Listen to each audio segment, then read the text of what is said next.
This is Russ Briald with the Shroud of Turin Education Project, and on today's Shroud Report, we have a special guest, Paul Maloney, who is a research archaeologist. Paul, welcome to the Shroud Report. Thank you very much. You've been studying the Shroud for a long time, and one of the things we were discussing before that really interests you the most is kind of the mystery of the Shroud. Indeed, it is a mystery. And you yourself have been kind of a detective in this whole subject for a long time. Well, I like the way you put it as a mystery and detective work, because it's truly that. My favorite part has been as a research archaeologist, and this is how I got involved, was as studying the pollen grains that were found on the Shroud. We have a man that was involved in the Shroud research from long ago, Dr. Max Fry.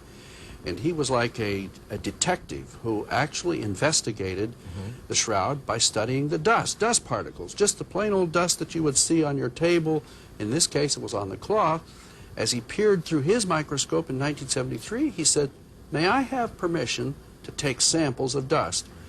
So that's what he did. He got involved with his microscope and began to examine all the particles, all the fibers that he found on the Shroud. Just the simple dust. Just the simple dust. Now, in that dust, he found, as I've already said, particles of linen and cotton. He found pollen grains. He found anthers from the actual centers of flowers. He found plant hairs that come from alongside the stems, as if those plants had been laid right physically on the Shroud. And he found actual insects, in this case mites. 2 mites I found from the material that he took in 1978 that are actually technically found in the floral material of the pollen grains. So there's flowers, there's pollen, there's insects, there's hair, there's a lot of stuff. And tiny little leaves we call bracts that are also involved. And much of this is microscopic. You can't even see it with a human eye. That's right. You can't see it with the naked eye. You have to have a microscope. Now here is a pollen grain. You can see the little tiny protrusions that go all the way around the pollen grain. We know that this is a floral pollen grain. That is, it comes from a flower. It doesn't come from a tree. So pollen from a flower, okay. And here's another one. You can see those little things that stick out from them. That's typical. If you look under a microscope and you see this kind of ornamentation on a pollen grain, you know it came from a flower. Here's a bract. This is a tiny little petal. Comes from what we call an inflorescence. And you call it a bract? A bract, B-R-A-C-T. B-R-A-C-T. Right. Okay. And this is the kind of thing, the narrow end is the end that was attached to the plant. And many of these would figure all the way around the plant as a tiny little flower. You'd almost have to have a microscope, at least a high-powered magnifying glass, to see the tiny flower. Goldenrod is an example of the kind of plant that this would have come from. Okay. Here's a plant here. Now this would have come from alongside the stem. It's the type of thing that you find if you were to lay something down on a cloth and this would break loose, this would be impregnated into the cloth. So that's not something then that would necessarily, I mean, pollen sometimes floats in the air, but that would indicate that the flower was actually laid onto the Shroud itself? That's right, and that's why this is so important. It's important to realize that not only the wind deposited some of the pollen grains we find on the Shroud, but also human activity, physically laying flowers down on the Shroud itself. We're going to take a break right here, and we'll be back in just a minute.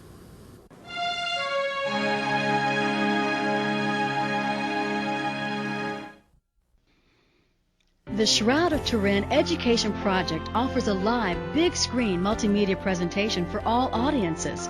For more information on how to sponsor a presentation in your area, call 770-716-7114 or email us at shroud2000@aol.com. Check out our website at www.shroud2000.com. Help bring the mystery and the message of the Shroud to your community soon.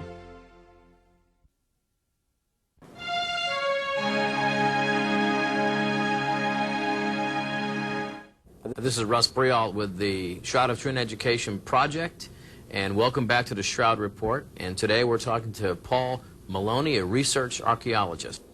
If there are flowers and flower images and pollen from flowers, when you think of a burial today, I mean, you send flowers to the funeral home. You put flowers on the casket, and that's a tradition that goes back thousands of years. That's right.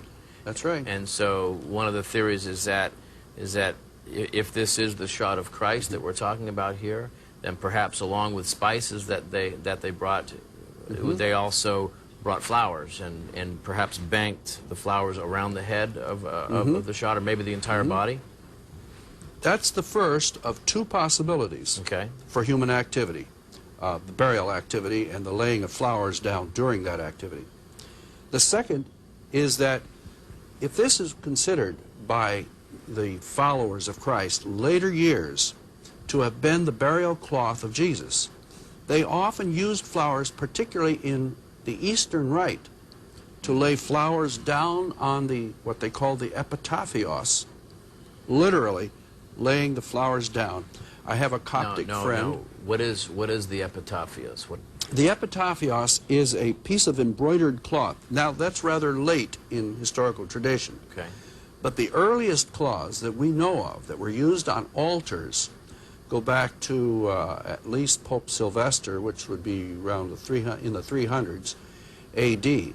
Okay. And if they used flowers in that Eastern Rite on those altars, that could have been the source in a liturgical setting from which they get the dust from the flowers themselves and the plant parts from the flowers themselves. Oh, I see. So that the shroud itself may have been used in an early liturgical type ceremony in a church. Where it worship service. Where it was draped over the communion table. Yes. Isn't that what? Exactly. Okay. Yes. And so I read this one time that this whole idea, when you go into a church, oftentimes you see the communion table is covered with this long linen cloth, and that began, you said, with Pope Sylvester back in the 4th century, right? And that is supposed to represent the shroud, exactly, as his burial cloth. Because and that's where you place the communion elements, the bread and the wine, symbolizing the body and blood of Christ, and of course, if the Shroud of Turin is indeed the burial shroud of Christ, and that also contained the body and blood of Christ. That's right. Okay. And still today, in the Eastern Church, they place flowers or petals of flowers on the epitaphios. Even today. Yes. Now, this takes us into another area. How did the image of the man of the shroud get there?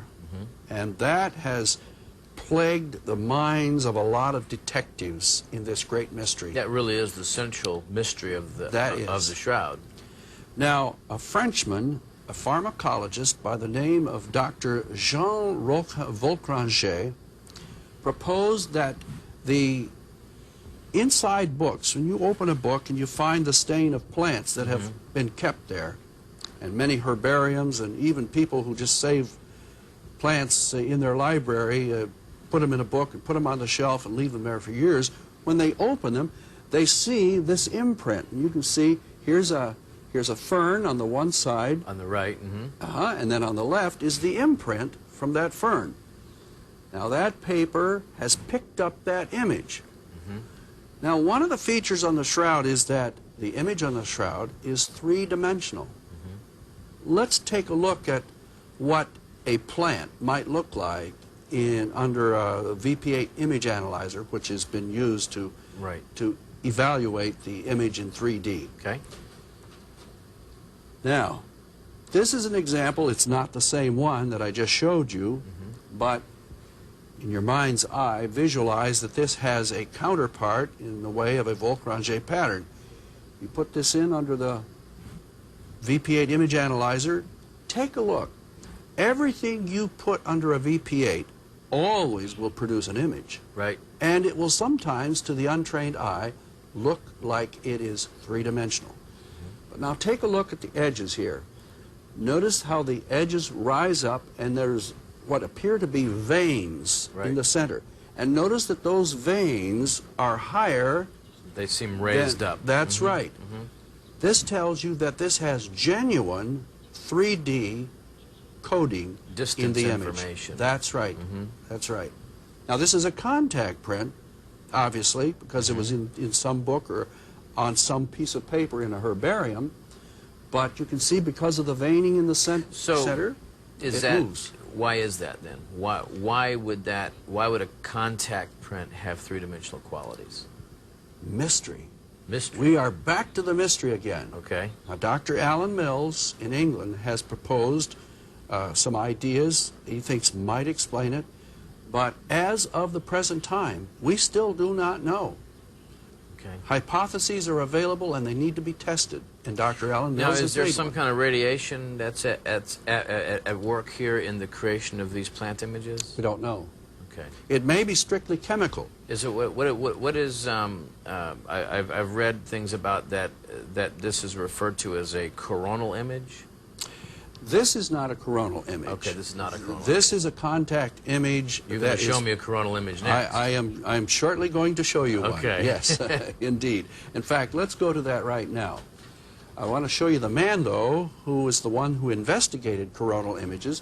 This is Oswald Scheuermann. That's right. Of near Nuremberg, Germany. This man used German coins, and he used what he calls what we now know today as Kirlian photography.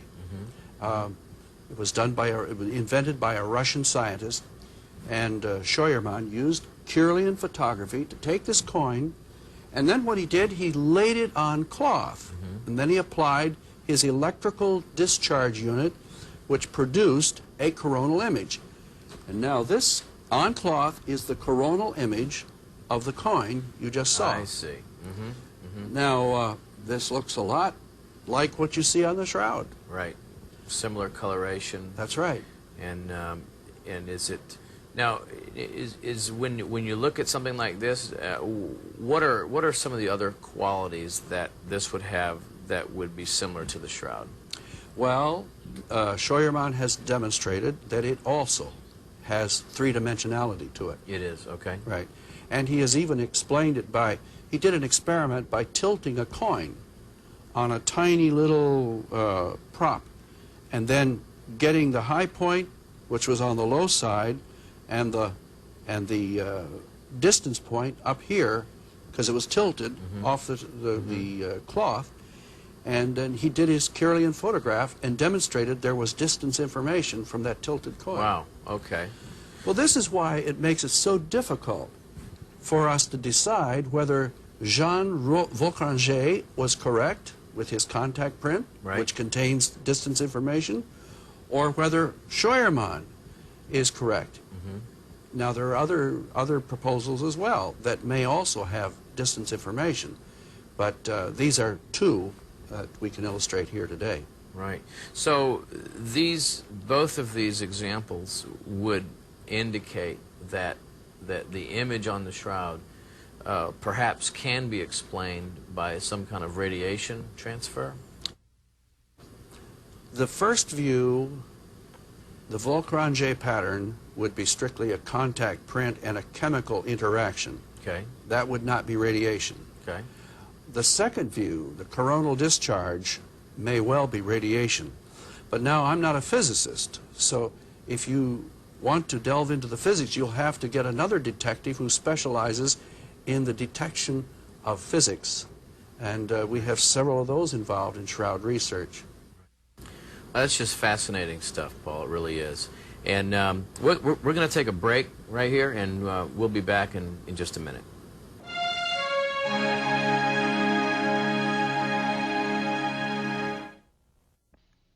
Buy a copy of this episode for $14.95 plus $5 shipping and handling through our website at shroud2000.com. Books, videos, posters, and other resources are also available, including curriculum guides for school use. plus information on how you can sponsor a live multimedia presentation in your area. Check out shroud2000.com, the official website of the Shroud of Turin Education Project.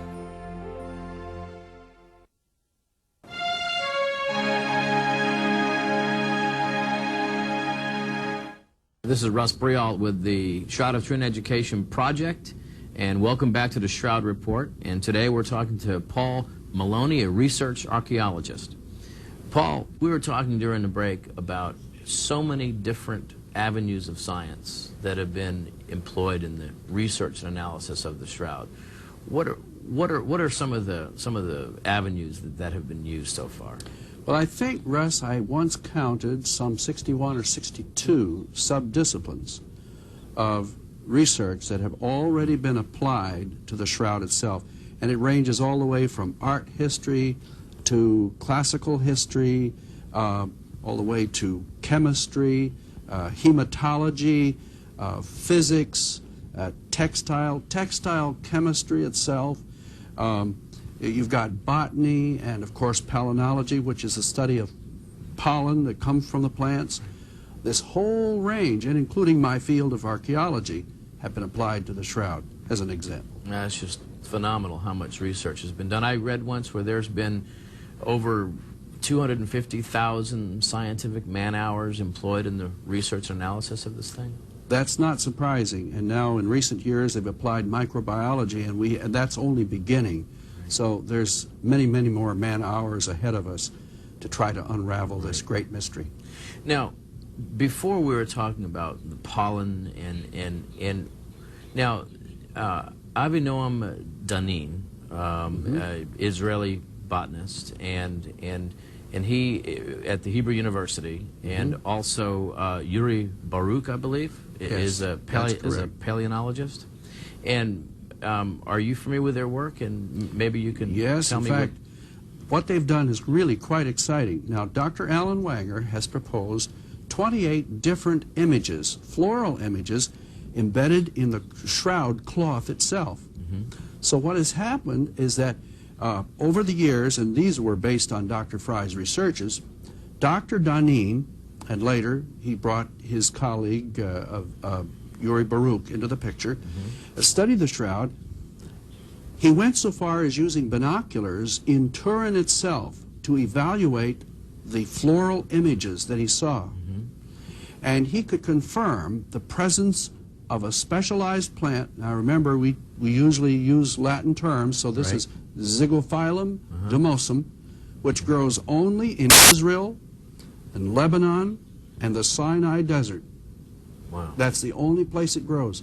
The image of that is on the Shroud. Here's a professional botanist actually making that identification from the cloth itself. So you have so he is essentially confirming Dr. Al Wanger's view that he's found flower images, but as I understand it, Dr. Wanger actually approached Dr. Danin to confirm his suspicions. That's correct. Okay. So Dr. Danin has actually been at Danin Dr. has written Wanger's. 7, 8 books on the floral of Palestine. So well, he is a specialist in desert flora. Dr. Danin is for Israel. So he's truly an expert in his field, applying it to the study of the Shroud. And then with respect to the pollen, he also found some pollen from a plant that is unique to the Middle East as well.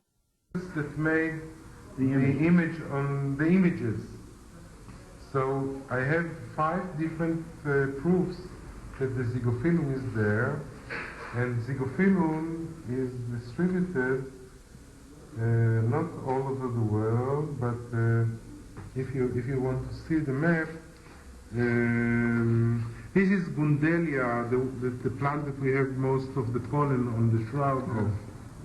This is the area of Gundelia, and this is the area of Zygophyllum. Well, Dr. Fry found 6 or 7 pollen types that are what we call halophytes. These halophytes are salt-loving plants, and they only grow conducively in the environment from a desert. So you have to have the cloth in a desert environment or somewhere near in order to get that kind of pollen grain on the cloth. And the only candidate for it is somewhere in the Middle East. Now there was I was reading that there's a pollen on the shroud that Uri Baruch has verified as being from Grundalia terniforte, I believe is how you say it. That's correct. Which is from a thorny plant, right, that blooms in the spring. Right, that's correct. And so what they have found is then they have pollen from a thorn plant that is unique to that part of the country, right, or part of the world, and then also images on the shroud that from plants that grow only in the Middle East. To wit, you have these two specialists that are attached to the Hebrew University saying or verifying that not that it's the Shroud of Christ per se, but that verifying that this cloth must have been in Jerusalem at some point in its history. That's correct. Now, they're not making any attestations about age or dating or who's on the shroud, but they are saying that from their point of view, the evidence supports that the shroud was in Jerusalem. Is that? That's right.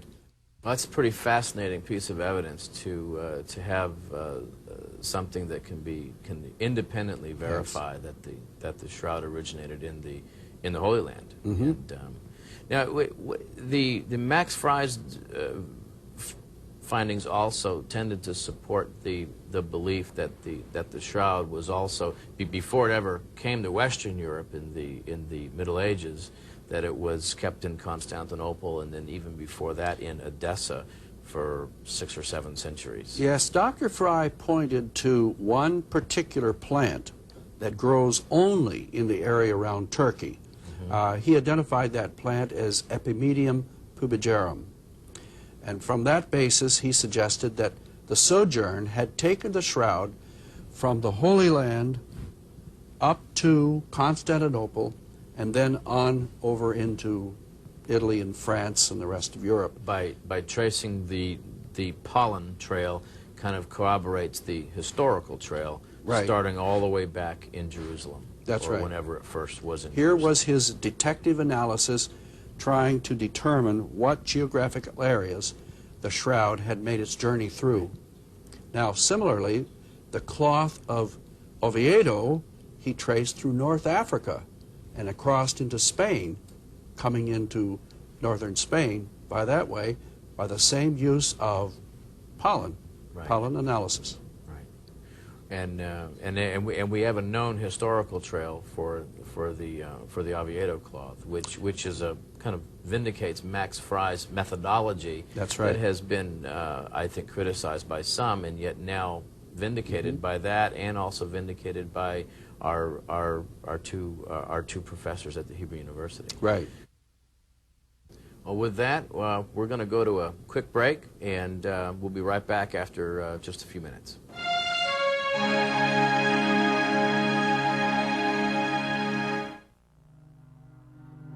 The Shroud of Turin.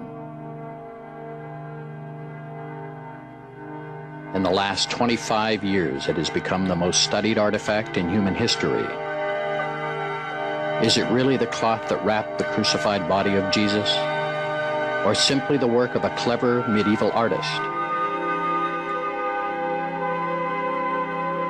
See for yourself at shroud.com.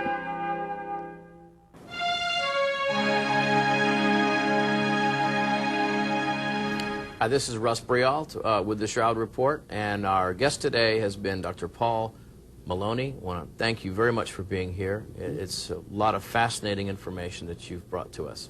And I want to thank you for joining us on the Shroud Report, too. And we'll just see you next time.